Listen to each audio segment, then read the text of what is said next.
Hello and welcome to the Atlas Agency, where we investigate the Arkham Horror Living card game.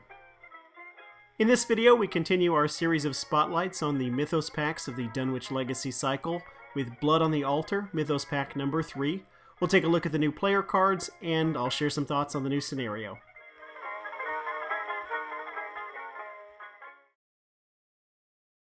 We'll start with the new player cards. Blood on the Altar contains 11 new player cards. That's 1 neutral card and then 2 cards for each faction. Normally when I cover the player cards I go faction by faction, but in this pack the level 3 cards that each faction gets are part of a connected set.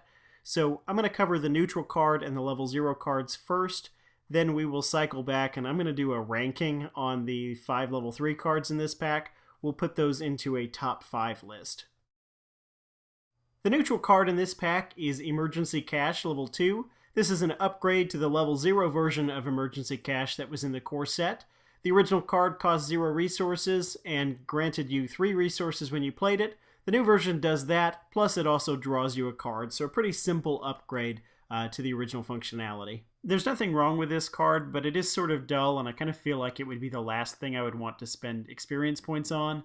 Back when it was just the core set, there were few enough upgrade cards that sometimes you would run out of the things you really wanted, and in a situation like that I think I would have gone for this, but even just 4 expansions into the game now, it feels like this maybe has already missed its moment. There are enough things out there for most classes that I'm probably not going to get to this. That's only going to get worse as time goes on and the card pool continues to grow, so while the effect is fine, I just don't feel like I'll be purchasing this often. Our level 0 Guardian card is Prepared for the Worst. This is a 1 resource event. Search the top 9 cards of your deck for a weapon asset and add it to your hand, then shuffle your deck, and it's got an intellect icon and a combat icon on it. I like this card quite a bit. If you're playing a combat character and you don't happen to draw into one of your weapons, that can be a big problem, so this gives you another way to avoid or get out of that situation.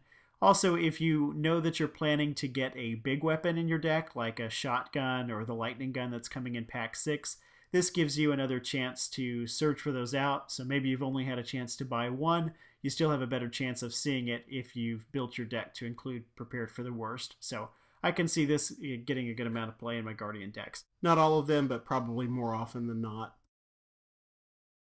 The level 0 Seeker card is Preposterous Sketches. This is a 2-cost event. Play only if there's a clue on your location, draw 3 cards, and it's got a willpower icon and an intellect icon. I love the name on this one. Someone needs to steal that for some kind of Arkham Horror webcomic name, I think. The card itself I'm not so sure about. I'm just not sure who really would want this. Daisy, through Old Book of Lore, probably already has enough card draw as it is. Rex has some innate ways that he can already draw cards. He's got his Elder Sign ability and also his signature card. Roland probably doesn't have the resources for it. In my experience, he's usually kind of strapped for cash and has a lot of more expensive things that he's going to want to be paying for. So I'm not sure. There's just no use for this at the moment that's grabbing me. The Mystic card is Defiance. This is a skill that contributes a single wild icon to a test, and it says before revealing chaos tokens for this test, choose one of the following symbols: Skull, Cultist, Tablet, or Preposterous Monster. Ignore the effects of the chosen symbol during this test, including its modifier, and the flavor text just says no. So basically this lets you insure yourself against the negative effects and the modifier of one of the tokens in the bag, but you have to choose it in advance. So I think there are 2 problems with this. The first is that most of the time you're just simply not going to pick the token that actually comes up. The odds of it are kind of low to begin with. And I feel like the card will probably leave a bad taste in my mouth most of the time because it just won't end up having any effect. The other issue, I guess, even if you're picking the worst token and you know that whatever the negative effect is from all the rest or the modifier, you're going to be able to still pass the test, it's still not a surefire way to pass the test because this card doesn't cover the auto-fail token. So you could still draw that and fail the test anyway. I'm just thinking this is one that I probably won't end up using much. I do feel like with a little bit of tweaking it probably would have been. Like if it had a second wild icon, then that would probably be enough to put it over the top. So maybe there's some potential here for a level 1 or level 2 upgrade to this. The next one is one that I do expect to get use out of, and that's Lone Wolf, a rogue asset that costs 1 resource. It says limit 1 per investigator, which means that you can have 2 copies in your deck, but you can only ever have 1 copy in play at once. And it has a reaction ability that says when your turn begins, if there are no other investigators at your location, gain 1 resource.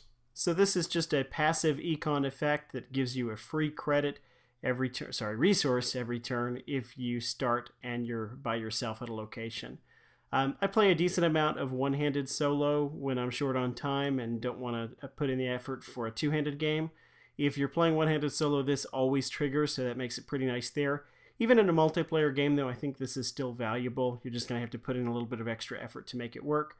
This is nice for those pay-to-play builds like that some Jenny decks will do, where they're depending on talents to boost the stats up and planning on pumping resources into those. I think this is a nice shot in the arm to those decks.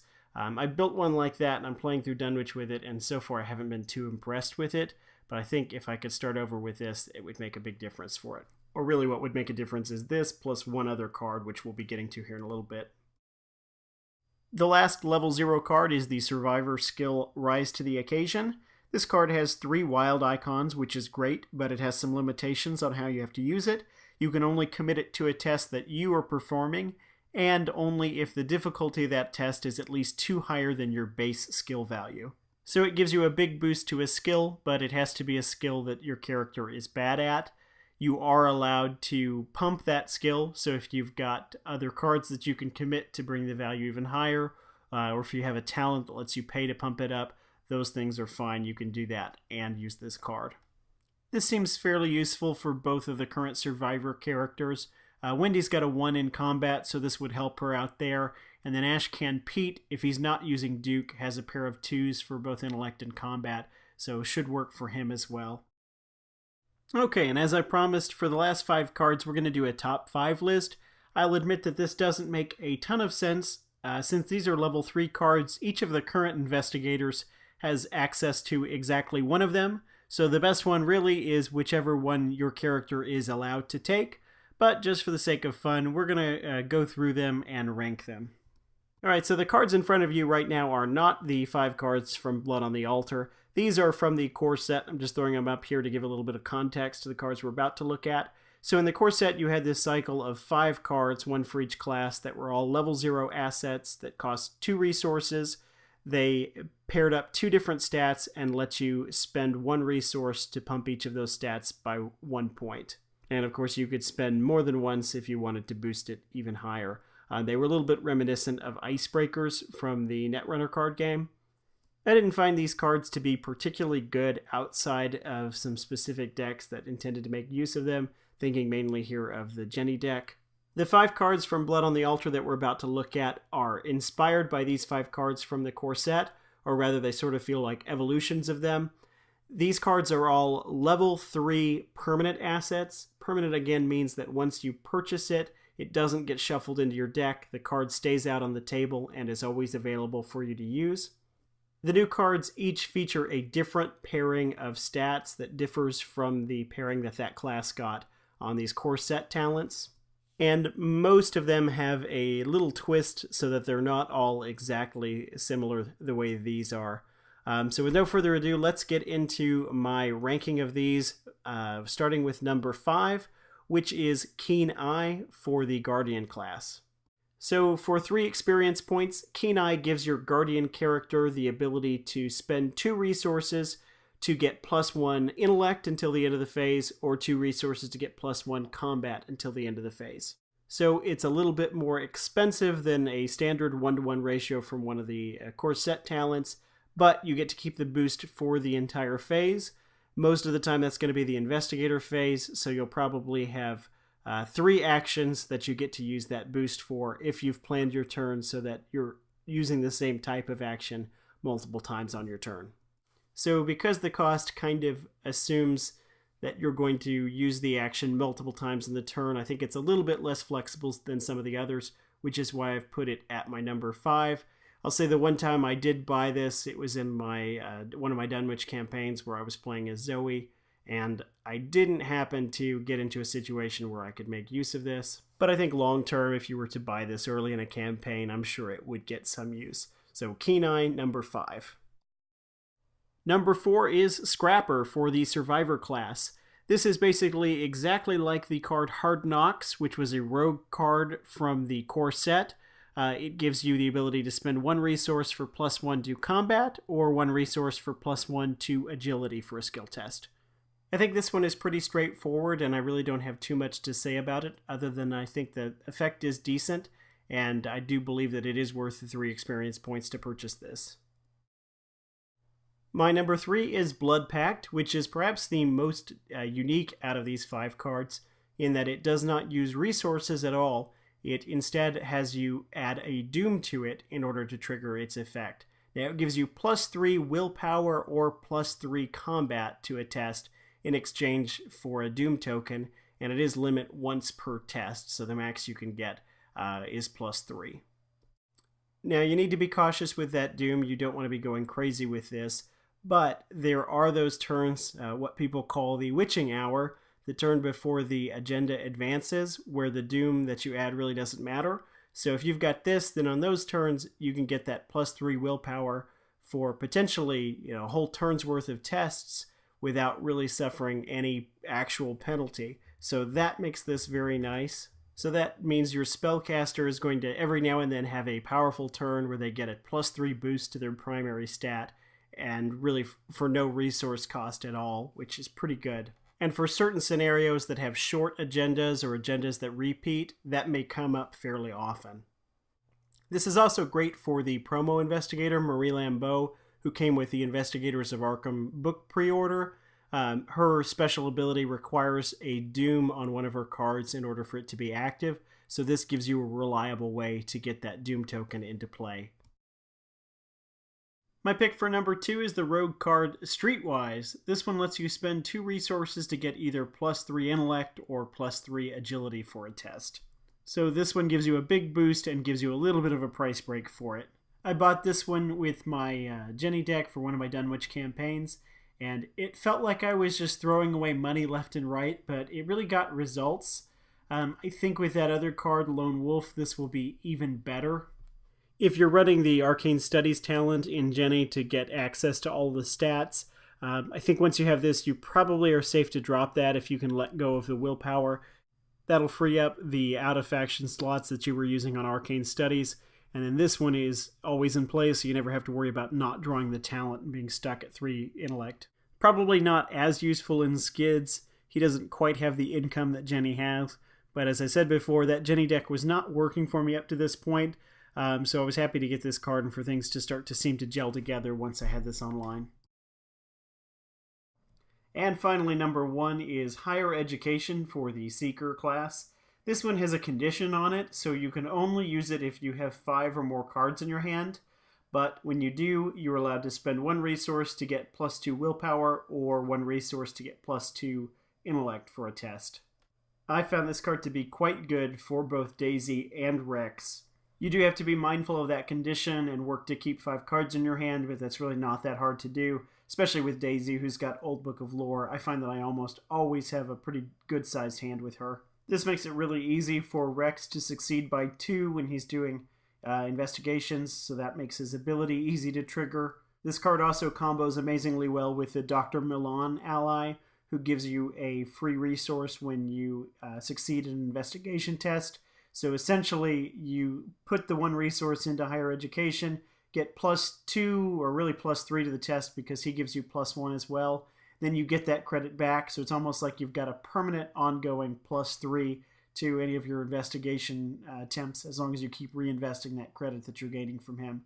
I found that to be awesome. The willpower boost is nice and useful as well for when you draw those nasty treacheries. I might be overvaluing this one, but for me, the 2 games that I played with it, it really, really worked for me. Someone must really like Seekers because it seems like they've been getting great upgrade cards every pack. Pathfinder in the first pack was amazing. The Deduction level 2 is pretty good as well, and now they get this, which is my favorite out of this bunch. Overall, I really appreciate these talent cards, and I think that having all 5 of them in here just makes this a really high value pack as far as the player cards. Okay, so now that we've got the player cards out of the way, let's hop over and talk about the Blood on the Altar scenario.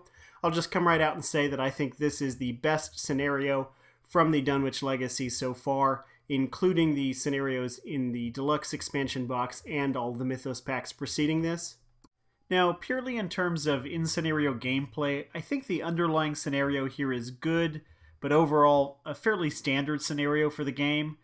However, what really elevates this scenario from good to great is the way the scenario embraces the idea of campaign play more than any scenario before it.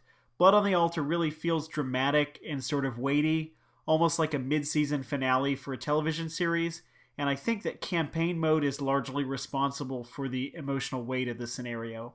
I want to avoid spoilers as best I can here, but this is a scenario that places certain things in jeopardy, and I think the fact that this is scenario 5 in the campaign really sort of adds some emotional weight to the events that wouldn't otherwise be present if you were playing this as a one-off. In my written scenario guide, I have a rating category called Campaign Dynamics. What I mean by Campaign Dynamics is, does the scenario make interesting use of the things that have happened previously in your campaign? Does it generate interesting events for later scenarios to use? So both the way it handles the campaign input and generates campaign output for future scenarios. Blood on the Altar, I think, is the first scenario that really nails both of these. I think the previous scenario, Essex County Express, was somewhat disappointing. So I was really happy, sort of disappointing in that regard. So I was really happy to see campaign play on full display here in Blood on the Altar. It uses the previous events in a few different ways. Not only that, it breaks new design ground in how a scenario can affect a campaign going forward. I think that campaign mode is a major draw for this game, so I definitely want to see more scenarios like this that make good use of it. Fortunately, I think the design space for campaigns is wide open, and there's so much that can be done. Blood on the Altar is just the tip of the iceberg, but it is nice to see the game start to tap into that potential. So I highly recommend that you play this scenario, and the fact that this pack also has that very useful set of player cards makes this, I think, the most valuable Mythos pack to be released so far. That brings us to the end of this video. For more Arkham Horror LCG content, check out our blog at atlasofarkham.wordpress.com. And as always, thanks for watching.